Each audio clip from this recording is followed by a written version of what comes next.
Hello, my name is Daniel Harrott and this is your Daily Dose for January 16th. This is the show where I cover tech and video game news as well as the latest happenings from real life. So let's jump straight into the tech news. So today Facebook announced their new graph search, which is the new way to search for the things that other people like.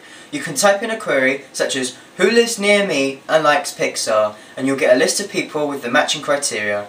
Bing has also been implemented for web searches. Your move, Google. Well, this I didn't expect.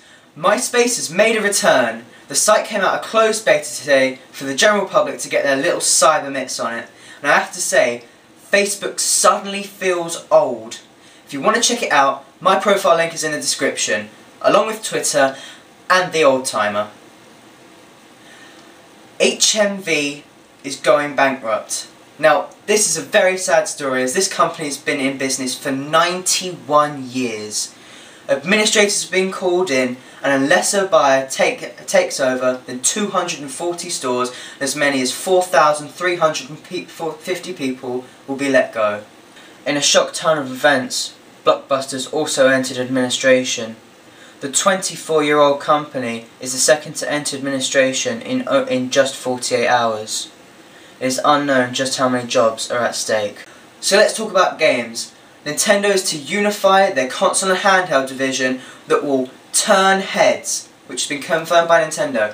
So basically, Nintendo have two divisions, the handheld and the console one, which obviously works on handhelds and consoles. But Nintendo has plans to bring them together to bring something incredible.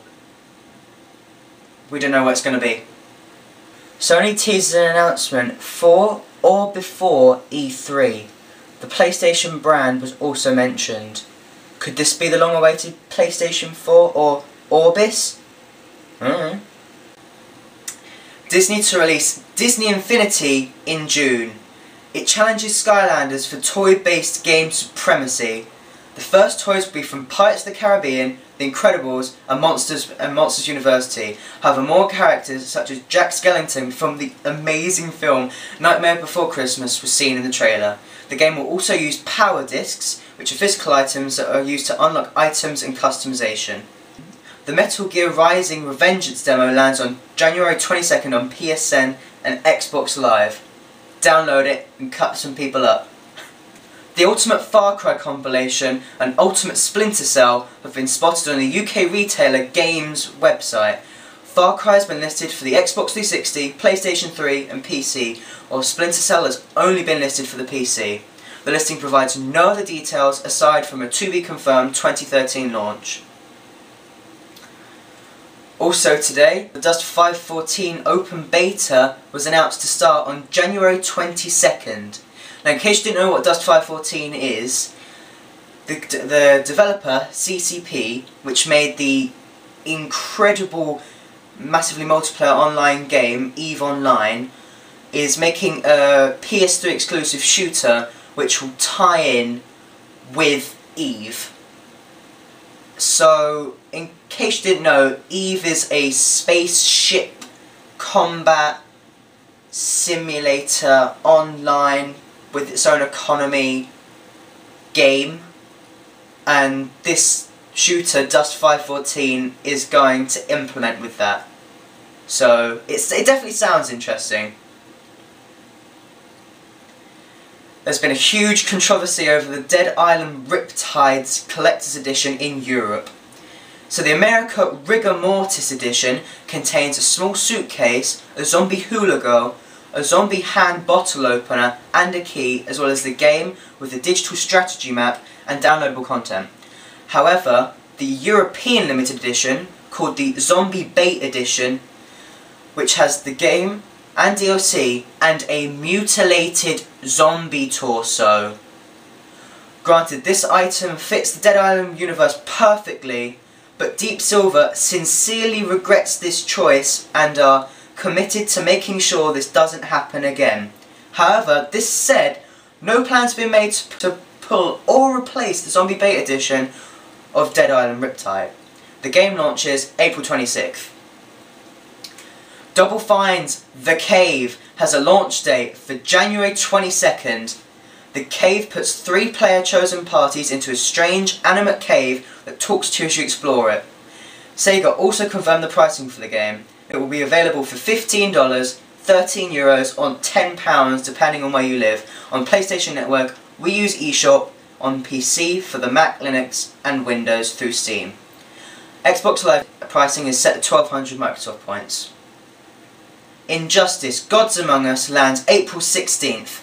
The superhero fighter, developed by NetherRealm Studios, makers of the amazing, most recent Mortal Kombat game, also has a collector's edition and a battle edition. The collector's edition includes a statue, whose design changes depending on whether you live in America or the rest of the world, a comic, downloadable skins, and a movie download, along with the game. The battle edition includes a fight stick, downloadable content, and the game. The detained Arma developers released by Greece. In case you didn't know, Bohemia Interactive, developers of the Arma games, sent 2 of their developers to Greece to obtain photos of one of the Greek islands, were arrested and charged with espionage. However, after 120 days in jail and a €5,000 bail each, they're on their way home. As happy as this news is, the case still isn't over. Course dealings will still continue further. The Witcher 3 is potentially teased by a new image. An image of the hilt of Jolt's sword, the protagonist of the Witcher series, showed up on CG Projekt Red's website and advises fans to stay tuned for more info. CD Projekt Red are the developers of the Witcher series. An announcement is expected on February 5th. Temple Run sequel coming out. Remember that iPhone running game? Of course you do. It's been downloaded over 170 million times. Well, a sequel's been announced. When is it available? Tomorrow! Now for the news. Breaking news from the future. Breaking news from the future. Productivity declined dramatically as Temple Run 2 was launched earlier on today, or in your case tomorrow. The drought is expected to last until next week, where people get bored of the game and go back to their work. Okay, now for the real news. Beijing is choking on smog. Dense smog shrouded Beijing over the weekend.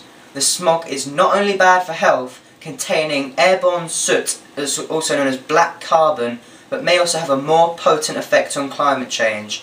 The black carbon is 30 times over the World Health Organization's recommended limit in parts of the city. Helicopter crash in London kills 2. A helicopter crashed in Vauxhall, London early in the morning after failing to see a crane due to the thick fog.